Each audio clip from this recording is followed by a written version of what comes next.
Takže zdravím vás, študenti slovenčiny. Dnes som si odchytil na rozhovor moju rodinu. Toto je môj bratranec Richard, s ktorým som vyrastal a sme si ako bratia, hoci posledné roky nie sme v kontakte príliš často. A toto je jeho milovaná manželka Mirka. Tak ahoj. Musíš hovoriť do mikrofónu. Ahoj. Dobre, a s týmito ľuďmi chcem spraviť krátky rozhovor z dôvodu, že žili dlhé roky v zahraničí, podobne ako študenti, ktorí sa učia slovenčinu a museli sa naučiť jazyk, museli sa adaptovať na nové prostredie a ja by som veľmi rád vedel, aké to bolo, aké mali zážitky. Tak najprv dám slovo tu na Mirke, ako žene. Tak povedz nám, Mirka, aký to bol pocit, že si sa musela alebo chcela presťahovať zo Slovenska do krajiny, ako je Írsko? No. No. Bolo to veľmi zaujímavé. Ja som sa tešila, lebo som si najprv myslela, že idem na dovolenku, že nebudem musieť pracovať. Áno. Ale potom som si našla prácu a bolo to celkom dobré. Myslím si, že aj pre deti to bolo dobré, že sa naučili po anglicky. Ja teda trošku menej. Okay. Ale bolo to v pohode. Bola to skúsenosť, ktorú neľutuješ? Rozhodne nie. Bola to dobrá skúsenosť a všade, kam idem alebo s kým sa zoznámim, tak hovorím o tom, že to je fakt dobrá skúsenosť, treba vyskúšať. Áno, že to rozšíri... Na vlastnej koži. Na vlastnej koži, hej? Takže rozšírilo ti to obzory. Áno. Tak, teraz sa môžem spýtať môjho bratranca Richarda, lebo viem, že keď sme prišli do Írska, tak tvoja angličtina bola veľmi začiatočnícka, alebo možno neexistujúca. Ako sa to stalo, že si sa naučil po anglicky veľmi dobre? Moja angličtina bola nulová, že žiadna. Začiatky boli o to ťažšie. Bol to handicap voči tým, ktorí už po anglicky vedeli. Ale vedel som, že mi nezostáva nič iné, iba sa učiť anglicky. Učil som sa spôsobom samouka. Kupovali sme nejaké lokálne noviny. S pomocou slovníka sme si prekladali, alebo ja som si prekladal slovíčka, ktorým som nerozumel, čiže všetky z počiatku. A taktiež sme absolvovali hodiny angličtiny po práci. Bola to nejaká večerná škola. Nejaké lekcie angličtiny tam boli, ktoré mi dali ten úplný základ. A ostatné dal život. Hovorová angličtina v styku s miestnymi, s domácimi ťa naučí dosť. Čo som nevedel, to som sa snažil zapamätať si a preložiť s pomocou slovníka. A slovíčko k slovíčku tvorilo vety a niekam som sa dopracoval na nejakú úroveň.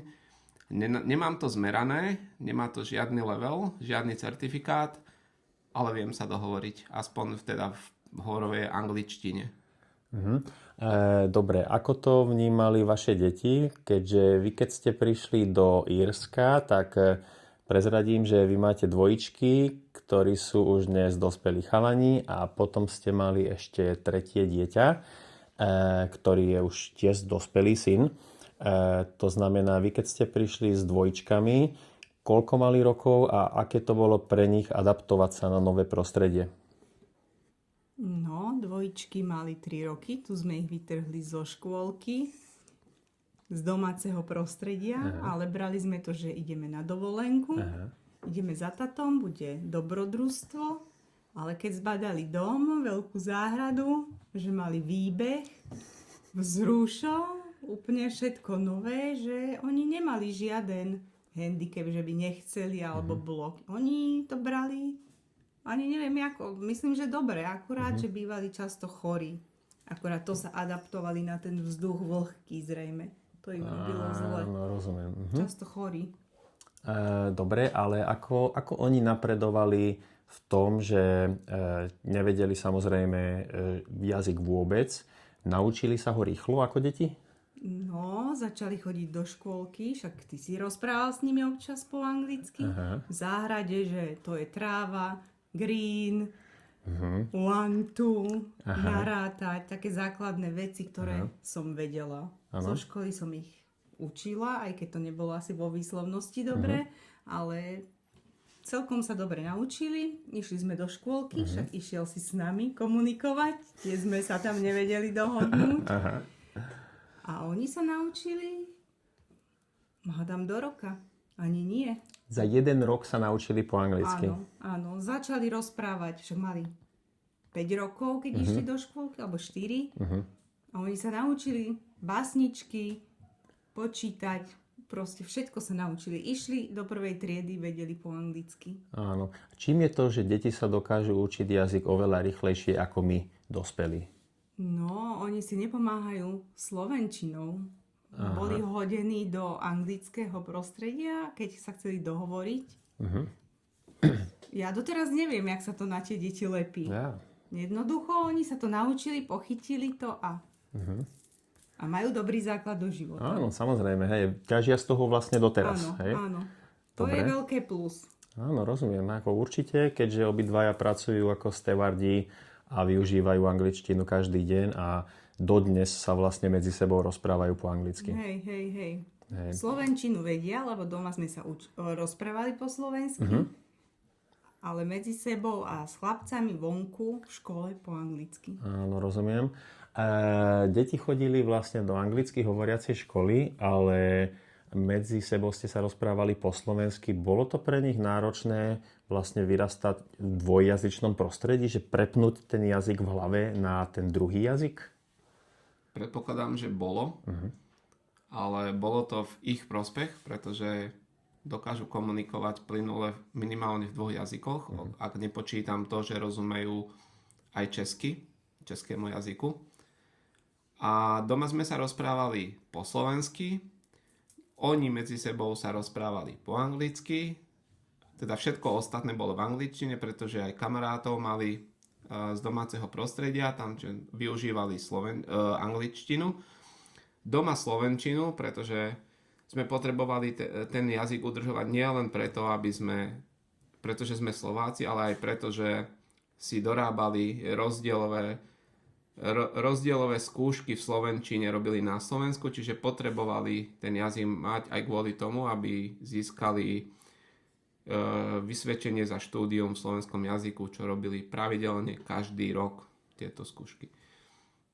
Takže bolo to pre nich náročnejšie, ale o to lepšie ich to pripravilo do života. Aha, samozrejme, lebo vlastne tie náročné momenty nás trénujú na to, aby sme proste boli viac odolnejší a viac schopnejší robiť nejaké veci, ktoré sú mimo našej komfortnej zóny. Presne tak, robili niečo viac, ako robili ich rovesníci alebo robili ich kamaráti a spolužiaci. Nehovoriac o tom, že sa učili ešte írsky jazyk, ktorý je o to ťažší, s ktorým sme im nevedeli ani pomôcť v prípade, že potrebovali, pretože sami sme ho neovládali nijak, ani v základoch.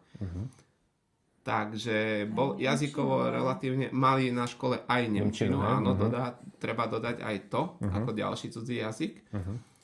Ale ak sa bavíme jazykovo v pomere vo vzťahu slovenčina a angličtina, tak nechceli sme, aby tá slovenčina išla úplne do zabudnutia, pretože sme vedeli, že ju budú ešte v živote potrebovať.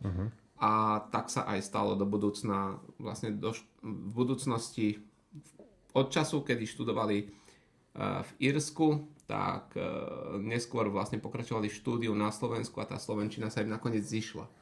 K tomu sa určite dostaneme, ale ešte predtým, než sa dostaneme k vášmu návratu na Slovensko, rád by som vedel, že aké boli také mimo jazyka, okrem jazyka, také spoločensko-kultúrne rozdiely, ktoré si videla v cudzej krajine, že či to bolo náročné aj z toho pohľadu, že v inej krajine sa žije inak, ľudia sú iní, správajú sa inak. Boli tam nejaké rozdiely medzi Slovákmi a Slovenskom a Írmi a Írskom? Joj, no boli.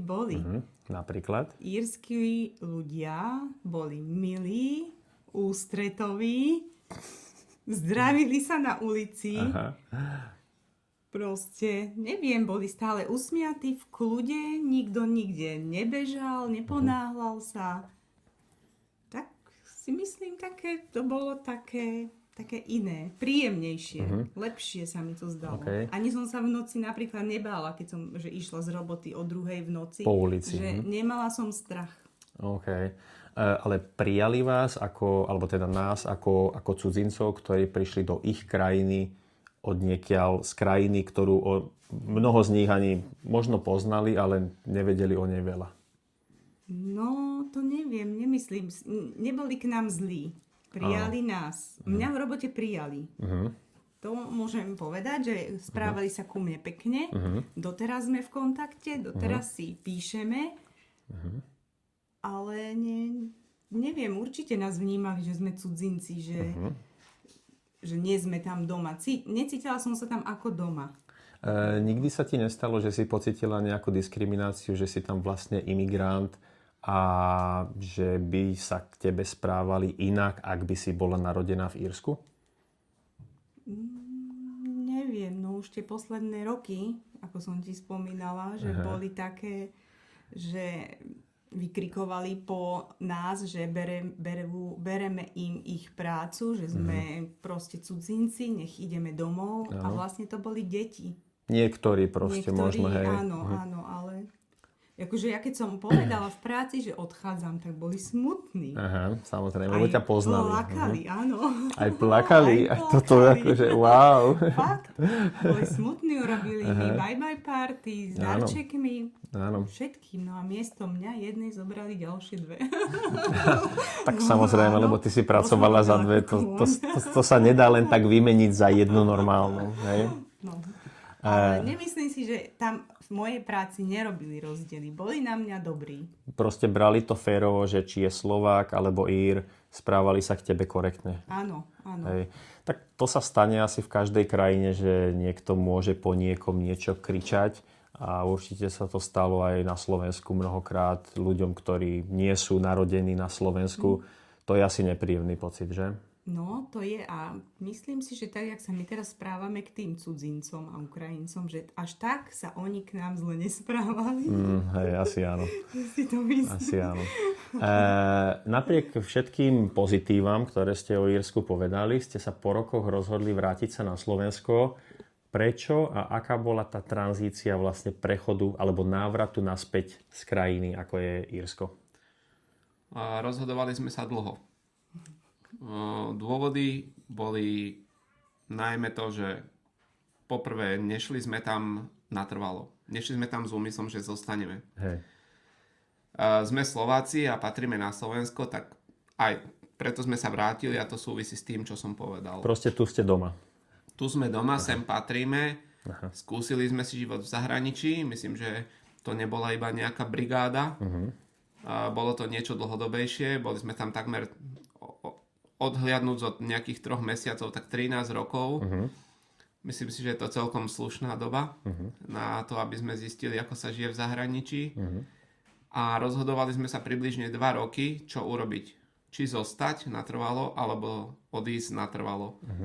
Samozrejme, že sa to dá hocikedy zvrátiť, alebo mohli by sme sa vrátiť, ak by sme chceli. Zatiaľ to nezvažujeme. A vedeli sme, čo nás na Slovensku čaká, napriek tomu sme do toho išli a rozhodli sme sa teda, že sa vrátime domov. A čo sa týka tej tranzície, ako si to nazval, tak celé to bolo treba časovo zmanéžovať tak, aby sme v úvodzovkách utrpeli čo najmenej, pretože je to nejaký proces, nie je to len zbalenie nejakého batohu a kúpenie letenky.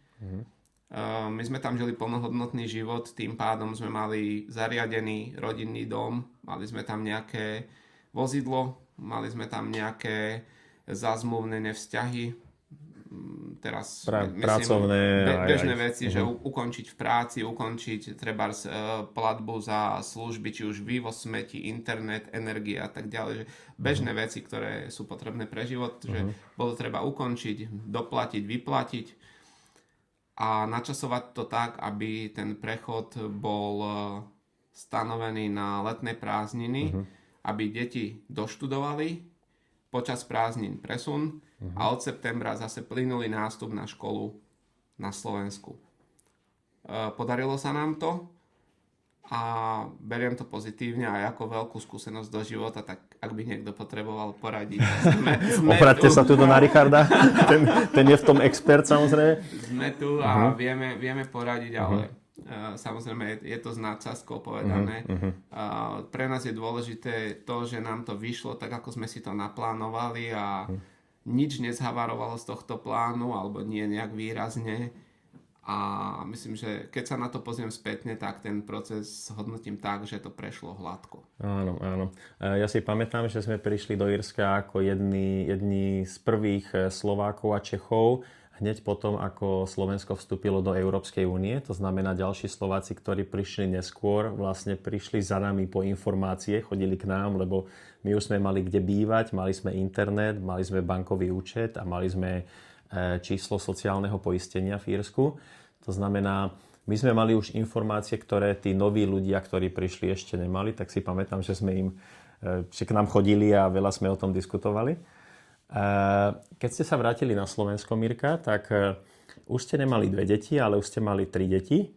A koľko mali rokov, aké to bolo pre nich vlastne vrátiť sa sem, že vytrhnúť ich z toho prostredia, že tam mali kamarátov, školu, jazyk, ktorý im bol prirodzený a odrazu museli prísť do slovenskej školy. No chlapci mali 16 a dámy mal 9, tuším. 9, aha. Ale my sme to riešili aj s nimi. My sme mali doma poradu, my sme rozprávali, že čo, ako. Ich názor sme chceli vedieť, boli nadšení, oni chceli ísť domov. OK, wow, chceli Len ísť. oni si to predstavovali, ako sme chodili v lete na prázdniny k babke, že lážo plážo bude. Aha. Ale ja si myslím, že aj škola bola dobrá, že celkom sa tam chalani udomácnili, že sa im aj škola páčila. Áno. A jedna mi vlastne išiel do prvej triedy znovu, chudáčik 9-ročný. Aha. Ale Zvládol to. zvládol to. Zvládol to asi tým, že sme sa doma vlastne učili slovenčinu, učili sme sa písať slovensky. Tak... Aj počas tých rokov v Írsku, myslím, že chalani museli robiť na Slovensku skúšky, hej? Áno, však doma sme sa učili, mali sme plagáty, podstatné mená, prídavné mená. No všetko sme sa učili. Celý prvý stupeň absolvovali. Áno, Doma som ich pripravovala. Bolo to ťažké. Bolo to ťažké. Bolo to ťažké, lebo nechceli sa učiť slovensky. Nerozumeli tomu. No a nechceli. A ja si dodnes pamätám, že mali problémy so skloňovaním, čo má aj veľa študentov, ktorí vlastne chodia alebo chcú prísť na Slovensku a naučiť sa slovenčinu. Hovorili vety ako, že keď chcú povedať, že sa boja psa, hovorili pesa, lebo keď je to pes, tak by to malo byť pesa, ale nebolo. Alebo oko, tak 2 oky. 2 oky, aha, áno, takže nie 2 oči, ale 2 oky. A včera si mi spomenula, že keď je kôň ako samec, tak... Áno, tak dievča je konica. Konica, ale v skutočnosti je to... Kobila. Kobila, hej. Kebyže si to zapisujem, tak mám takých pikošiek viacej.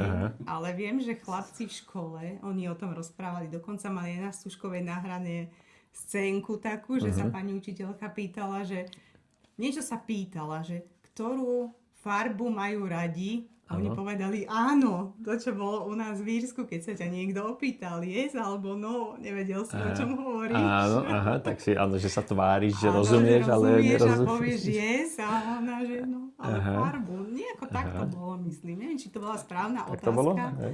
Ale tak nejako to bolo. OK, takže vy ste sa vlastne po rokoch vrátili na Slovensko, tu ste sa znova museli udomácniť. Ste tu radi? Bola to pre vás taká dobrá životná skúsenosť, že ste radi, že ste to absolvovali a prišli naspäť? Prechod na Slovensko sme chceli, najskôr sme ho plánovali, nakoniec sme teda sa rozhodli, že definitívne ideme. To rozhodnutie urobiť to nebolo ľahké, ale nakoniec bolo pevné, takže sme sa k tomu odhodlali a museli sme si dôkladne pripraviť fázy, ako celý ten prechod bude vyzerať, pretože v našom prípade nešlo o zbalenie si jedného kufra a kúpenie letenky, ale bolo to o tom, že sme sa ako rodina potrebovali presunúť, čiže nielen my ako 5 členov rodiny, ale aj naše všetky osobné veci, ktoré sme nadobudli počas 13-ročného života v Írsku. Takže chcelo to nejakú väčšiu prepravu, dobré načasovanie, vysporiadania si formalít typu odhlásiť energiu, odhlásiť smeti, predať vozidlo, rozpredať čo sa dá, veci, ktoré sme nepotrebovali ťahať so sebou na Slovensko, aby sme sa ich zbavili tam. Takže všetko to relatívne dobre klaplo, tak postarala sa o to moja manželka, pretože ja som začal už plynule som nadviazal na prácu na Slovensku, pričom ona ešte dokončovala proces toho sťahovania a rozpredávania osobných vecí, ktoré sme nepotrebovali. Klaplo to fajn, pretože toto všetko sme stihli počas 2 mesiacov letných prázdnin tak, aby deti plynule nastúpili na slovenské školy alebo na slovenskú školu, ktorú si teda vybrali, absolvovali nejaké skúšky, teda už boli prijatí, tak už vedeli, kam nastúpia, len sme potrebovali stihnúť termín 1. septembra a všetko dobre dopadlo. Si na Slovensku rád? Určite áno, aj s odstupom času, keď sa pozriem za seba, za tú časť, na to obdobie, ktoré už sme odžili na Slovensku.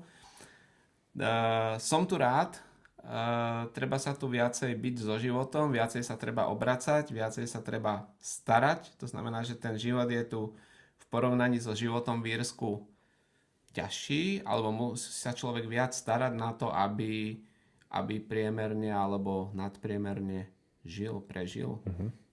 Asi tak. Určite áno. Mirka, posledná otázka na dnes.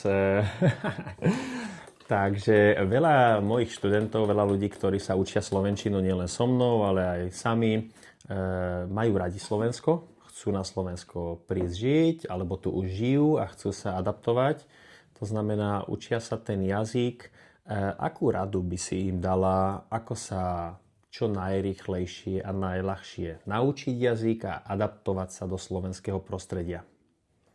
No, asi by som navrhovala si nájsť kamarátov, známych, chodiť s nimi na výlety napríklad, alebo do kina, alebo do kaviarničiek a rozprávať sa. Proste normálna konverzácia, hej? V slovenčine teda. Áno, čiže keď už majú nejakú úroveň, takže vlastne tým precvičovaním, tým, že sa rozprávajú so Slovákmi, by si precvičovali tú slovenčinu. Áno, a určite nie sme taký zlý národ, že by sme sa im vysmievali, že ako rozprávajú. Možno áno, srandičky, ale myslím, že by sa naučili. Kľudne sa mi môžu ozvať. OK. Ríšo, ty čo si myslíš? Tak čo by mali ľudia spraviť preto, aby sa na Slovensku čo najrýchlejšie adaptovali? Myslím si, že sme si to vyskúšali na vlastnej koži v rámci angličtiny a najlepšie, čo podľa mňa môžem odporučiť, je to, že nevyhýbať sa Slovákom alebo slovenčine, že neulahčovať si to konverzáciou vo vlastnom jazyku v cudzej krajine, ale snažiť sa čo najviac používať jazyk krajiny, v ktorej žiješ, čiže v tomto prípade slovenský jazyk. A to je asi taká ťažšia cesta, ale najrýchlejšia. Väčšinou si ľudia vyberajú tie menej trnisté, ale zase tie viac trnisté prinášajú chutnejšie ovocie, v tomto prípade rýchlejšie alebo kvalitnejšie naučenie sa jazyka. Tiež si myslím, že také neformálne stretnutia osobné, že či do kaviarne alebo trávenie voľného času v spoločnosti nejakej Slovákov, slovenskej komunity nemôže byť na škodu a možno sledovanie televízie v slovenskom jazyku a nejaké možno médiá sledovať alebo čítať články v slovenčine, to je asi najlepšie, že nedávať si to prekladať do domovského, do rodného jazyka toho, koho sa to týka, ale dať si tú ťažšiu cestu a rovno to švihnúť do tej slovenčiny. Dobre, super. Tak priatelia, ďakujem vám za rozhovor obidvom, za váš čas A samozrejme ľuďom, ktorí sa učia slovenčinu alebo nejaký iný jazyk, želám veľa trpezlivosti a veľa úspechov. Čaute.